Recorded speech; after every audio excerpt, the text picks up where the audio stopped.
Ladies and gentlemen, please welcome founder and chairman of Quicken Loans and Rock Ventures and chairman of the Cleveland Cavaliers, Dan Gilbert, joined by Chief Executive Officer of Ignition Media Group, founding partner of Archer Corporate Services, and the chair of the 2019 Detroit Policy Conference, Dennis Archer Jr. Thank you. We got a full house. That was quite the video. Oh, yeah. I think that was, good morning, everyone. Dad, good morning. You got to do that, right? Respect. It's funny before we get to the video. Hold on one second. All right. Did you ever think that you would be the father of a 50-year-old man tomorrow? Here we go. The big birthday's tomorrow. Is it tomorrow? It's tomorrow. 5-0. 5-0. Man. Thank you. You know how people say 50's a new 40, 60's a new 50? Right. So somebody told me the other day, dead is the new 90. Right. I thought that was like a TV show or something. So I got to tell you, I mean, obviously the people at the chamber and the audience and the program committee that Sandy mentioned must feel that you or we have something to talk about because you got the most time of anyone else. Not that there's any pressure. And, you know, you got my father from Sarasota, where it's 80, to come up here for this. You know, I'm leaving here and going to Sarasota for a meeting. Are actually. you? So right. I just want you to know that. You know, we got a place down there if you need to shack up. I've never been there in my life, ever. It's very nice. I'll be there for 10 hours. So interesting, the video, I've seen it before, but there's some edits to the video. This was presented, I was gracious enough to be on the team that worked on the Amazon bid. So the base of this video we use for that, but there's some edits. And so I want to talk to you. I think that you're going to be somewhere with Jeff shortly, Bezos. Sarasota. Oh, Dad, we need to fly back with him. He's got a big plane. And in New York, it's crazy, right? So they win the bid, and you've got some grassroots folks that were not happy about it, and Amazon pulled out. I mean, if you had worked that hard here, as you did, and we won, and that happened, I mean, what do you think they're feeling? You know, it's hard to know, though, what goes on behind the scenes there and all that stuff. Who knows what the real story is? I mean, it seems like there are a lot of people that were raising a lot of issues, and and who knows on his side too. I wish I was closer to the situation to understand what happened, but sometimes I try not to comment on things until I know all the facts. But it just seems like it's just crazy to make that commitment before you know 110% you got everything lined up. Right. I mean, pulling out of it. I mean, just one thing after another. It seems to happen. It's happening to him right now. Unfortunately, it happens to everybody, I guess. But it's that wasn't easy for him. It seems. I mean, that decision was made some time ago. But it seems to me that the fire drill that we went through, under your leadership and a lot of the other civic and business leaders around town, it gave us a good idea at how to best market Detroit. And the feedback we got also gave us some great ideas that where our warts are and what we need to work on. Oh, yeah, I'll tell you, the process was incredible. I mean, everybody pitched in. There wasn't a single person we called who asked for things or asked them to help or gave us information. We didn't say, I'm in, let me know what you need. And it was great to see in Detroit, right? Because I think sometimes the geography actually plays into this. We're so spread out in a lot of areas a lot of times that, a lot of people aren't talking as much maybe as they should be. But I tell you, when you get people on the phone and you ask for something, and it was great to see it. Everyone was rowing in the same direction. But, the thing that was a little bit disappointing in the whole process was that they didn't come here to see it. Now, right. Just like we said at the Forbes announcement the other day, Detroit, look, for 50, 60 years, we all know what the reputation was, sometimes well-deserved, right? And no matter what you say to people, no matter what videos you give them, no matter what you write them, no matter what pictures you show them, nothing will hit them like coming here and just walking around, talking to people, seeing everybody, seeing the diversity, seeing all the walks of life and all the people rowing together. So when they didn't come, and they've got 400 people here, by the way. Right. 400 in downtown Detroit. And great office, doing great things for them, by the way. And so, next time, we'll get them next time. Maybe next week, we'll see. I'm just kidding. Good luck. I'm kidding. So, 10 or so years ago, you first announced moving down here initially with your business. And then everyone's familiar with the story. You began to accumulate property and incubate companies.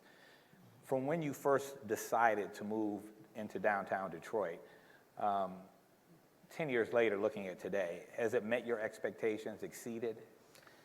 I'll tell you what, so the first people we moved here were 8.5 years ago. I guess it'll be 9 years this August. So 8.5? Yeah, but 8.5 years ago as of now.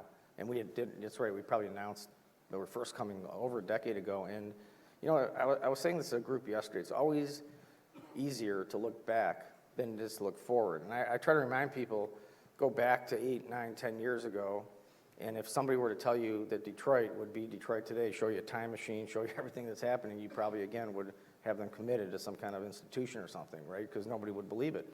And so when people make, you know, these creative thoughts and have a vision for the future that may even be bigger and bolder, you know, you got to remind them it truly is possible. And especially, it's actually easier because when you have more and more people like we do, I mean, there's so many people, you know, contributing and doing great things all over.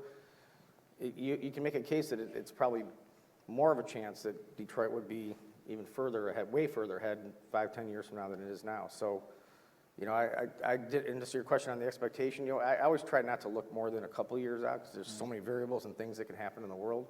But, you know, overall, when we came down, we said, look, if we're going to come down here and people are going to drive here, park, go into a building, come down, get on a freeway and go back to the suburbs, well, let's just stay in the suburbs because there's no different experience. If we're going to come here, let's impact things as much as we can and try to connect and weave the threads together. And we've been fortunate enough to be able to do some of that. So, you know, speaking of people, being a smaller entrepreneur, I even realized the importance of talent. Did you get your AARP card yet? They sent Not yet. Actually, you start getting it in your 40s, but they may get more aggressive now, though. Yeah, but I mean, that's a sobering day. I mean, you get that thing and you look at it, and then you look up in the mirror and you look at it, and you go, this is just a whole different world now. I just threw mine in the trash. Well, yeah. But you looked in the mirror right after. I know you Wait, you're wearing your Nike Air 940 XT 473s or whatever? What is that? Air Max 90s. If I would have known, I would have put my your green tag on it. You know, yeah. Well, you got some. Those are cool too. Are those from StockX? Yeah, but I got them for Father's Day. They're called Fear of God. Oh, right. Well, we know about those. That's what it's called. Yeah, crazy. So very interesting. So, and we'll get to StockX. I want to talk about Rocket Fiber and some of the other young entrepreneurs you've partnered with shortly. But just talent in general. As we look, this conference is all about Detroit 2030. So, you know, what do we want Detroit to look like in the year 2030, and what do we need to do today and over the next several years to achieve that vision? And so you've done an outstanding job at attracting and growing talent. I know your ISMS is part of it. I know firsthand from dealing with your tenant representation team and Frenchie George, et cetera, they're an outstanding team of young professionals who, but for you and your investments here, probably would not be working downtown. So talk about the culture that you create to attract that young talent, how important creating the infrastructure in the city, whether it be transportation, auto insurance, safety, affordable living, plays into that talent acquisition. So you always hear every CEO, whether it's even a public company or a private company or a nonprofit company, the word talent comes up, right? So, and it's one of those cliches that is actually totally true. It's like one of those things that you can't apologize for saying cliche talent, but it's all about talent. So we're in a brain economy, as we all know.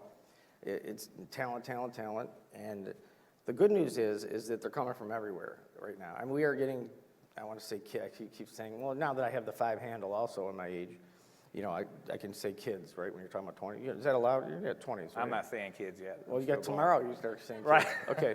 So when you have kids in their 20s, you know, coming out, I mean, right now, I mean, you can name the university, Princeton, Yale, Harvard, University of Michigan. Actually, our intern program, University of Michigan. You could say Michigan State. I mean, well, no, University of Michigan passed Michigan State, and the number of interns that we have just last summer, which is crazy for us because you know Michigan State used to have way more, but we like them from everywhere in all walks. Quality over quantity. Well, it's actually, we used to put up 2 slides in every kind of presentation for orientation. We'd say we put a U of M logo. We say think, and everybody would be upset at Michigan State. Then Michigan State we say do, okay. And then they get all excited. Then I would say to them, what are you getting so excited? If they don't think, you have nothing to do. Right. So, you know, you need both sides. You know, you need each other. We need each other, right? They are coming from everywhere, and I always like to, one thing I like to brag about is our internship program, which we had just ended 3 weeks in January. So I guess the Ivy League schools, and I didn't know this, I didn't touch an Ivy League school, but apparently you get like January off because apparently it's so cold in the Northeast or something like that, right? So they have 3 weeks in January, they don't start till the end. So we created this internship program, and this is our third year. We had like 24 Ivy League kids from Brown, Yale, Harvard, wherever, I think those were the three, and a lot more applied than we were able to take. But again, it's one of those things, if I were to tell you 5 years ago that in the middle of the winter in downtown Detroit, that there would be 3 weeks of internships for Ivy League students, you'd say, again, you gotta go back to the institution or something. Those are the kinds of things that are happening. And they're coming from everywhere. Like, you know, when we said that talent was the issue, I don't think talent's the issue at all here in Detroit. I think there's tons of talent, and I think they come from everywhere here. You know, like Amazon or anybody, when you come to a city, it's not like there's 4,000 software engineers sitting at Starbucks waiting for the next company to come. Oh yeah, here they are, let's all start working, right? I mean, when you have the company and the exciting culture, like you mentioned, and people believe there's a mission there, you're just going to get people from everywhere. And Detroit, one of the things about Detroit that we learned, I mean, this is just a regular metric that, you know, you don't think about, but it's a big deal. So 5-hour radius of drive time, how many people live in a 5-hour radius? Is that radius or diameter? I don't know, I get a little confused. Radius, okay. Diameter is all the way across. Right, so if you're in the middle, then... That's the think part, I guess, see what I'm saying? Part, right. Well, let me tell you about the do part, all right, okay? The do part is putting it all together and getting it right. So we have 52 million people that live within a 5-hour drive of Detroit. 52 million people, one of the top places you could put a pin in the map and have the most amount of people. Seattle, great city, they have 12 million. Now that's a big deal because as much as you hear about people moving to Seattle or San Francisco, or, you know, it's not easy for most people to move 2,000 or 3,000 miles and stay there permanently. So when you have that many people, and that many great universities, by the way, including that one, 30 miles or so from here, right. you have such a great pool of people from, I mean, Toronto, Chicago, you know, Northwestern. The Ontario colleges and universities are great software and engineering universities. Like Waterloo's putting out tons of great engineers from everywhere. And, you know, we opened up an office in Windsor for that reason, just because, you know, it's sometimes harder to get in and out of this country these days. So we just hedged it with a Windsor office. And so, you know, we're in a great location, literally, physically, and then, you know, also in a way that we're all going together in the same direction. So when you're talking about attracting talent, a big part of what the chamber, our ethos is inclusion. From the programming that we do to the staff that we hire, et cetera. It's no secret that there are those in the community that think that this latest evolution or latest segment of our evolution has not been as inclusive, that white corporate folks have come from out of town, there's white entrepreneurs who have come from even out of the country and invested here, and that the people that live here, particularly Detroit being 85+%, 90% African American, aren't participating. But for me, it's eye-opening. I think it'd be eye-opening for many of you here. I'm inviting everyone to come to your office, but I think that if you go walk the floor of StockX, if you go to any of the multiple floors of Quicken, that proves not to be true. And even, you know, in your senior ranks and the people that you're bringing on board, brilliant people moving here, established people. We're stealing talent from the Wayne County, like Tony Saunders, they're whiz kids. Yeah, he's a whiz kid. And so talk about the importance to your organization, not just Quicken, but across the incubated companies, about inclusion and what you guys are doing to ensure that that's happening. So first of all, this downtown neighborhood thing, which is another way people express it, to me that's just it's sort of a fallacy. It's there's no demarcation between, in a line somewhere downtown neighborhoods. You cannot have a booming downtown and failing neighborhoods. Downtown will topple over eventually. It just won't work. I mean, name a city in the world that has this incredible downtown, everything's great, and then you have neighborhoods declining. So over the long term, forget it. And it's not in the other way around too. You don't have a place where there's great neighborhoods everywhere and their downtown stinks. It just doesn't. You're one entity, one organism. So A couple of metrics I can give you, Dennis, is that we had 74 people that lived in the city of Detroit when we moved our first people here 8.5 years ago. Now we have 4,000, close to 4,000, right pushing 4,000. You know, I wish I had this map I like to bring, but I have this map where we put red dots. You know, where do our people live? And when I had our HR team first do that in the city, if they live in the city, you know, I expected to see dots all around downtown. And you know, I gave it back to them and said, this is wrong, go do it again, like 3 times. But they verified it over and over again. We're all over every neighborhood that there is. And I have to tell you, the best thing that can happen in neighborhoods is people having jobs who move in those neighborhoods and buy homes. And now we're in a whole different trajectory of life. And we've seen that. I'm sure it's, you know, I don't have the numbers on other companies and businesses, but in a major urban core or a major urban market, vast majority of high-paying jobs are going to be downtown and in the, I guess that we'll call it in the brain economy technology. Now that doesn't mean all of them by any means, but a lot of them, a chunk of them. So what you do want to make sure is the ones that are downtown, you know, you've done your best efforts to be as diverse as possible and I got to tell you something, companies are hurting themselves if they don't push the diversity thing because there's an enormous, and I mean enormous amount of talent that aren't necessarily, you know, people that are, you know, white males, let's just call it what it is. I mean, not that they're, you know, you wouldn't discriminate there either, but you want to open it up and get the best people. And we found that out. And also people come from different views, different upbringings, and everybody brings something different to the table. And so, you know, we keep moving forward. We just brought in, you know, Dahani Jones, who played for your school, football, and in the NFL, but that's not even his best part. The best part is his brain, how smart he is and visionary he is. And we're created a company with him, an analytics company that he started, and he brought in two of his partners, or 3 of them, I guess. And I mean, we go on and on. We try to support minority-owned businesses. You know, Regina, I know you're friends with Regina, and there's a bunch more. She may even be here today. There you are. Yeah, thank you. James Chapman, who, you know, I said something about him at the Forbes news conference, Chattanooga, Tennessee, came here, was running our entrepreneurial program, but now is starting his own business. He got tired of making everybody else. He says, I want to do my own. I said, let's go. And he had a great idea, so he started. He just got funded last week. And so it goes on and on and on. And you know, there are elements in the media and then in certain places that benefit by creating controversy and conflict and making stuff up, fantasy, sort of fictional stories. And we just ignore it. I mean, I don't really care. We just keep going forward and just do our thing. And you know, we have a clear conscience, and we're doing tons of things, and that's probably number 1 on our list. In fact, if somebody were to tell me, if you could snap your fingers and have one thing happen, what would it be for Detroit? It would be a technology startup business that is African American owned, that is just killing it and becoming like a Twitter, Facebook, Google. That would be on so many levels the most unbelievable thing for Detroit you could do, and you know, we keep pushing until we get there. Right. So you're talking about, you mentioned our wine purveyor that's here in the audience, and you talked about Dahani, and you talked about, in the back we were talking about Eddie from Rocket Fiber. We're going to talk to Josh later. He's probably going to critique my shoes.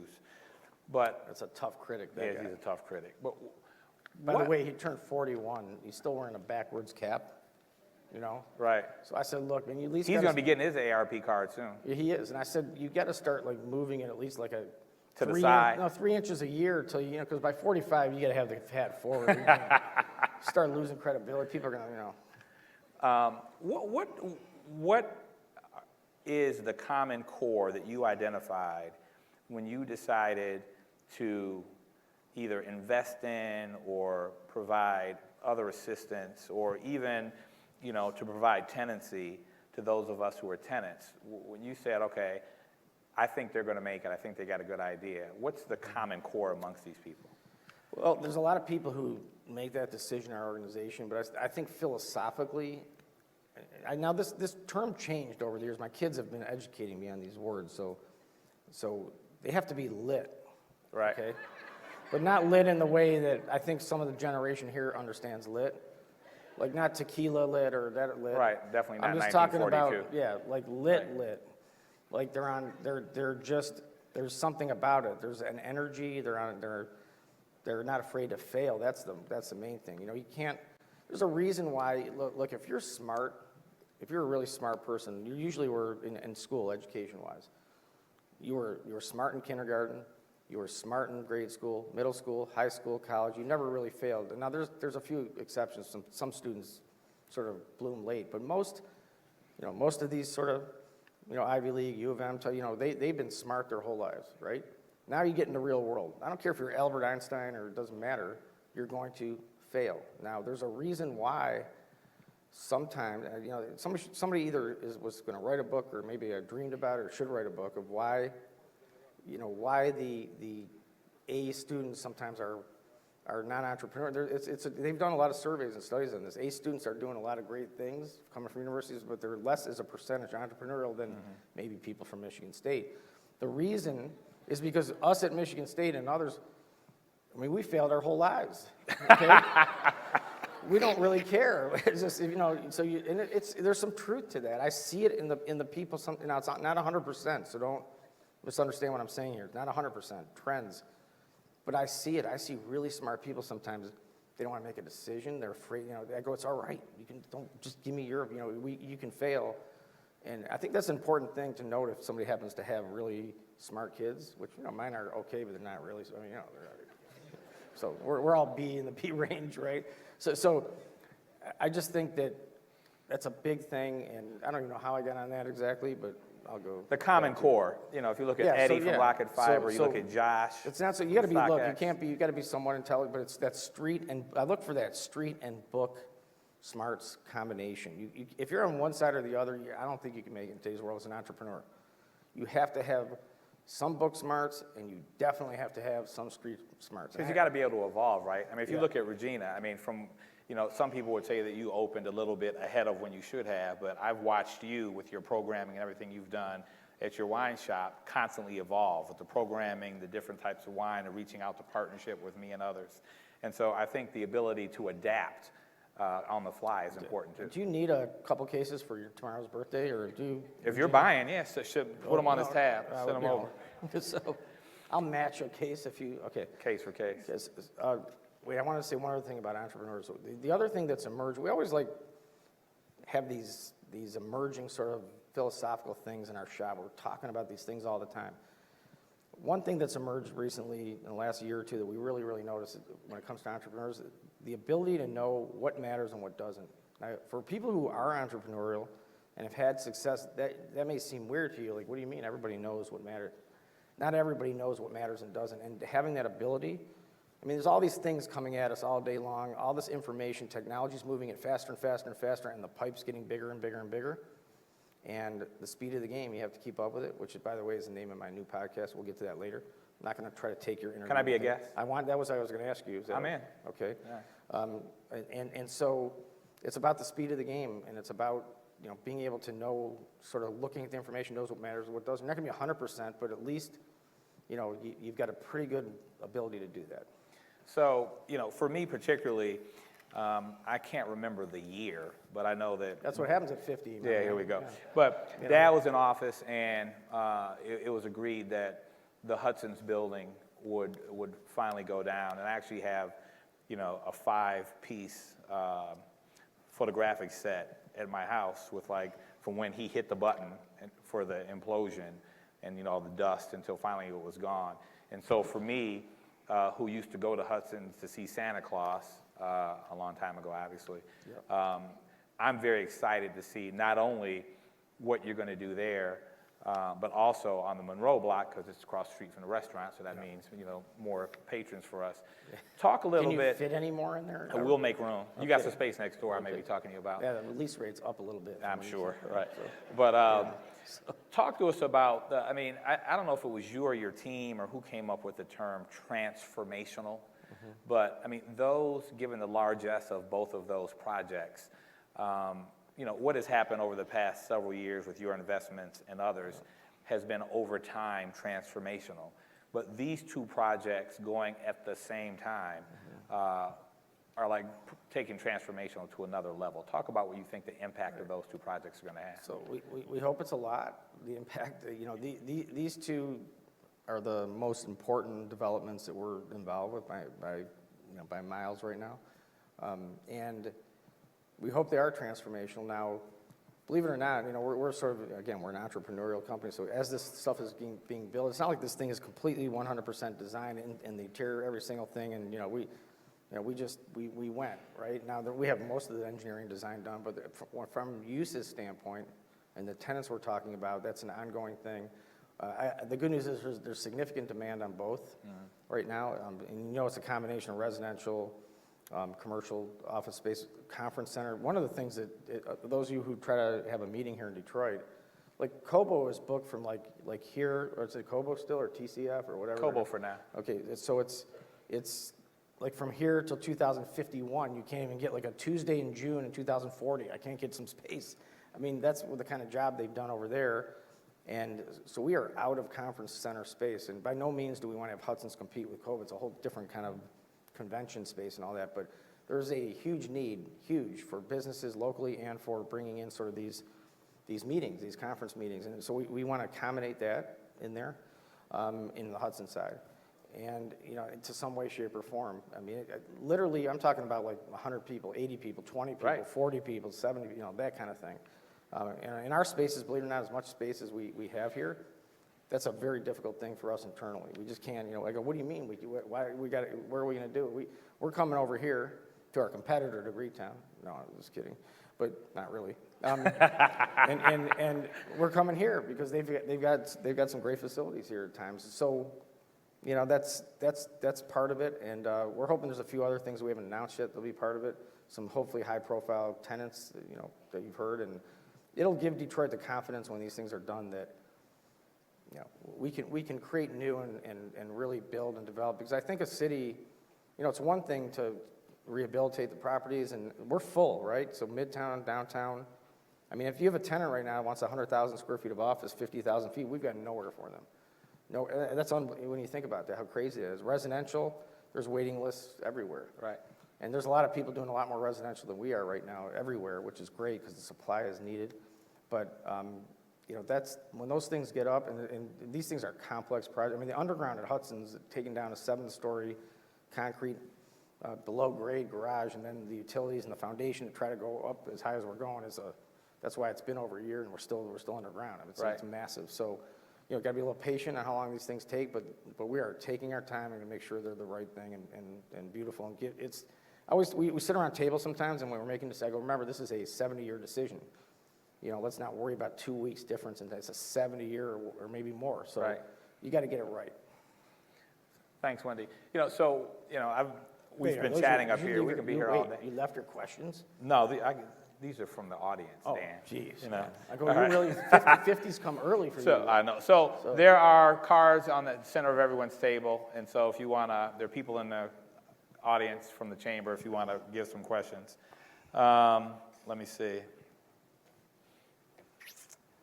Which ones do I think are really interesting? This is called real-time editing. This is it.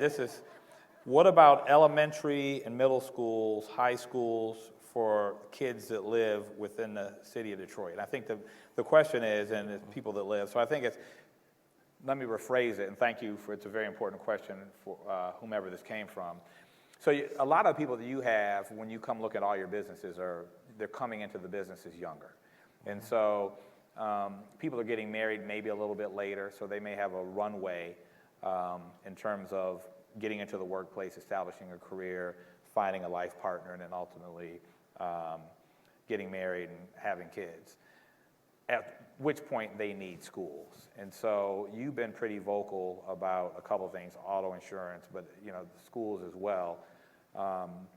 It's my understanding, first of all, I think Dr. Vitti's doing a great job with the hand he's dealt, but it's my understanding that coming out of the fiscal crisis that the schools had, that they're not allowed to go to the bond market for a certain number of years in the near term, and that there's maybe $500 million of capital improvement that needs to be done to the school's infrastructure. There is no cash flow as we would know it in business, and so they just have these rotting institutions that our Detroit kids are going to. That has to change in order for your folks to stay here and want to have confidence in the public schools.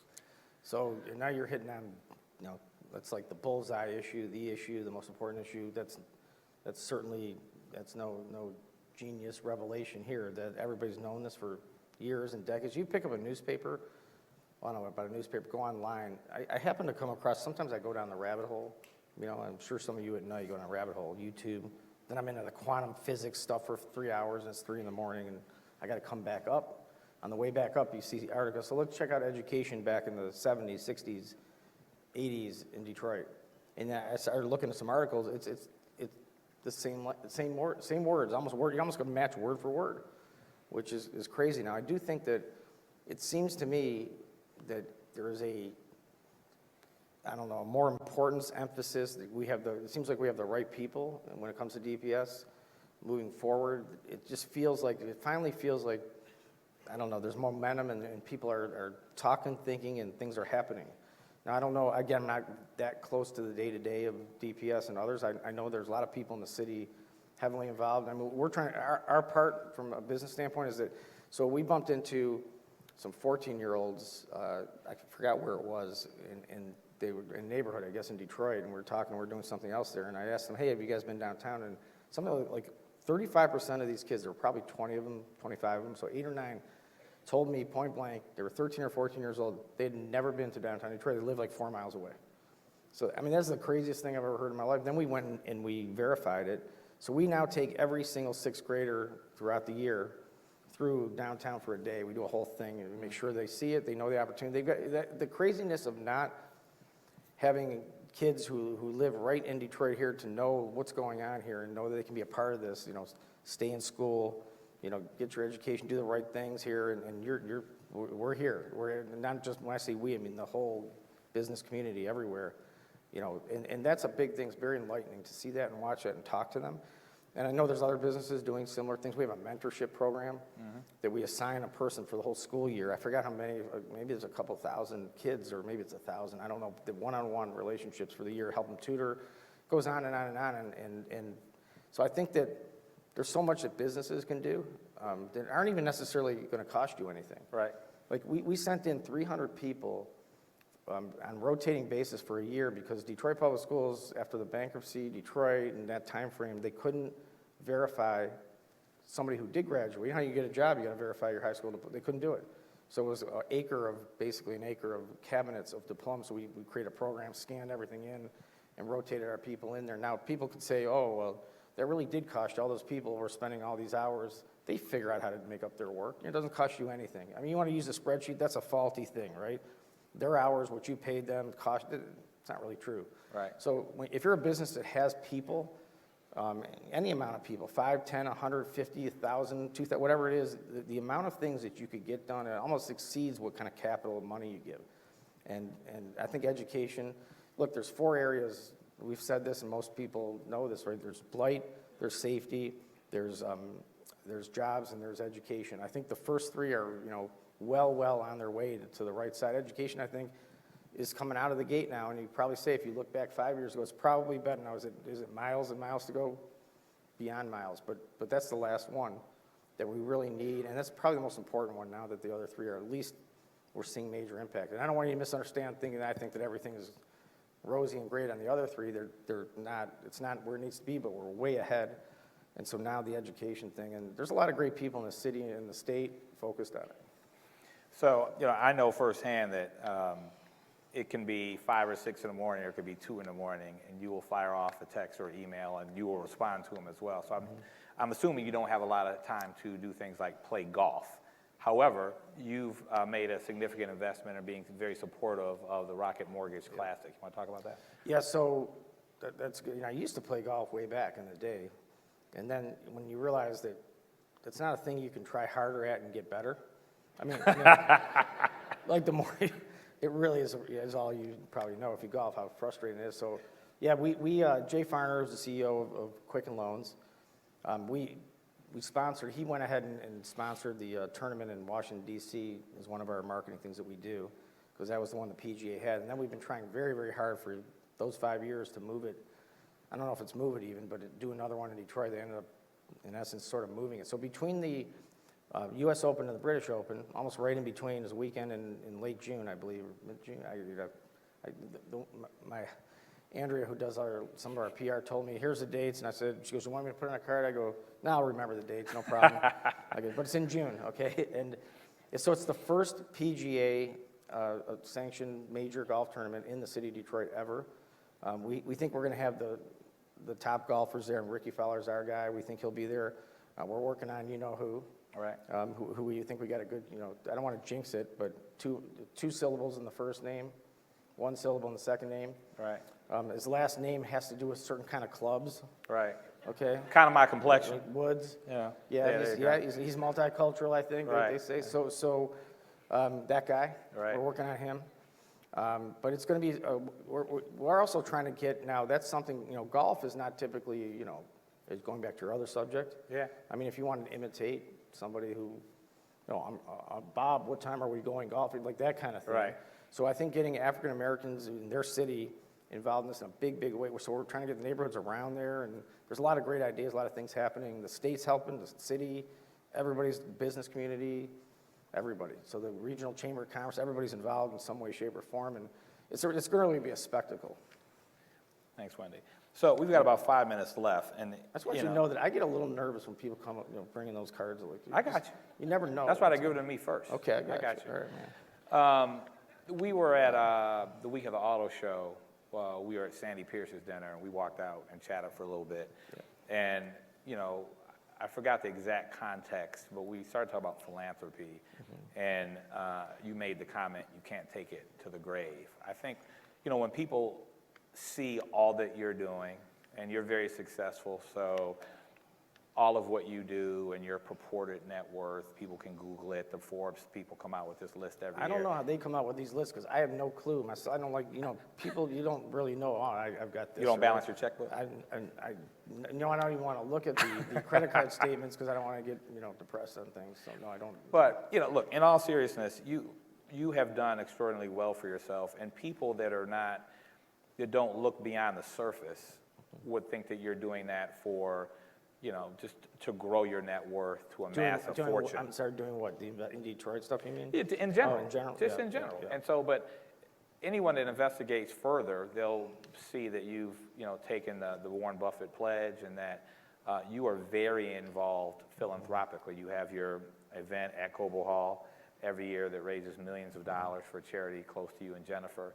So talk about you and Jennifer's and your philosophy as it relates to philanthropy and the importance of it. And then, maybe how younger or entrepreneurs who are not as far along financially can get involved today.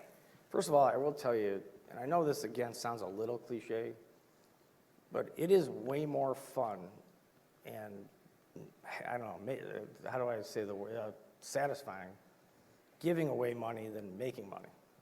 That's just a fact. I mean, I didn't know that until, we started really giving away money.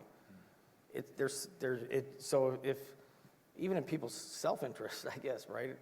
It's just, when you can take what you worked for your whole life and put it towards something, actually see really good, positive, impactful things happen, that's a better feeling than when you're building your business and for us, it's never been chasing money. Let's go do it for money. Yeah, it's money and numbers follow is one of our isms, that they don't lead, right?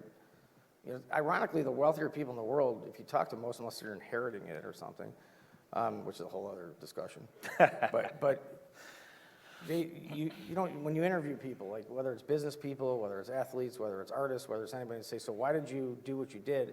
I've never heard one of them say, well, I knew if I did this, I'd just go make a lot of cash and money. You never hear that. You just hear a love of what they're doing, building things, creating music, creating art, becoming a great athlete, building businesses, whatever it might be.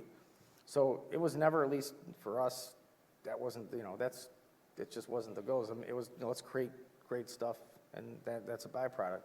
Now, this pledge you talked, so it's a giving pledge where they go after certain people they believe in net worth is certain, and you make a pledge that you'll give away at least 50% of your net worth upon death, right, or before death. Now, here's another thing. Why wouldn't you want to watch? I mean, my dad once told me, he didn't have a lot of money. He was a military guy, and then was also owned a bar in Detroit. I'm trying to buy the little piece of land that it was on. Trying to get that right now, maybe recreate it, but it's gone. But anyway, here's the thing. He said, definition of the definition of a failure is somebody who dies with money in the bank.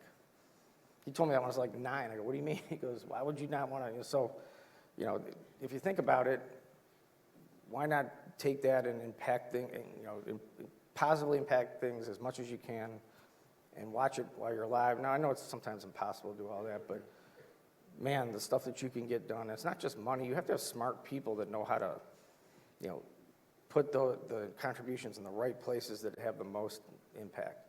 And so Jennifer and myself, you asked, so there's two ways that we're giving away money. One is, you know, through the company, through Quicken Loans, Community Fund. That's just not me, it's all shareholders of our business and impacting things. Then we created the Gilbert Foundation, which focuses on two things only, really: neurofibromatosis, which my oldest son, genetic disease he's born with, and then Detroit. I talked to Nick the other day, by the way. Yeah, he's a miracle, man. Yeah. It is, yeah. So, you know, so we got 40 seconds left. The conference is about Detroit 2030, the vision for Detroit in the year 2030. So in 30 seconds, what's Detroit look like to you in the year 2030? Well, I think that going to your earlier question, it exceeds everyone's wildest expectations. I think if we all went back in a time machine 8, 9, 10 years and saw this and showed it to everybody and asked people, would that exceed your expectations or not, they would say, I think 100%. Absolutely. That's not only does it exceed, it's not reality. Well, now your base is bigger, right? I mean, you got so many people together rowing the same direction who's starting to believe things, because, you know, once noble people, and most people around here are noble wherever they're coming from and they're motivated by the right things, start believing that you can get some stuff done, man, you got to look out. A lot of great things are going to happen. So I can't say exactly what it's going to look like, but I'm going to tell you that it's going to look very different and a lot better. And hopefully, like you mentioned earlier, the education thing is significantly solved. That would be the linchpin. If that thing gets solved, man, we're off to the races. So on behalf of the chamber, me as a chairman, appreciate you being here. You add value to this conversation. You're a significant part of Detroit's evolution during this period, and so thank you to you, your family, and your company. Well, thank you, and happy birthday, my man. My man. Okay.